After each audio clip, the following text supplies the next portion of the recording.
মদ আপনারা দিবেন না, আপনারা পারলে খেতে দিবেন, কারণ এই সমস্ত মানুষ এরা খেতে পায় না। আপনারা মদ দিবেন না প্লিজ। আপনারা বাজে মানুষ যারা এই সব মানুষদের আপনারা নেশা করার পয়সা দেন, নেশা করার সুযোগ করে দেন। আপনাদের কাছে অনুরোধ থাকলো, পারলে আপনারা প্লিজ এদেরকে নেশা দিবেন না, এদেরকে ভাত খেতে দিবেন।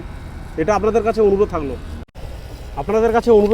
আপনারা যদি মালবাজার নাগরাকাটা থেকে ভিডিওটা দেখে থাকেন, কারণ এই দাদা বলো এই দাদার বাড়ি নাগরাকাটাতে বাড়ি, তো আপনারা যদি না নাগরাকাটা তো ভগতপুর চা বাগান নাগরাকাটা, যাই হোক আপনারা যদি নাগরাকাটা থেকে দেখে থাকেন ভিডিওটা, তো পারলে আপনারা প্লিজ ভিডিওটা শেয়ার করবেন, কারণ এই দাদার বাড়ি নাগরাকাটার আশেপাশে আছে।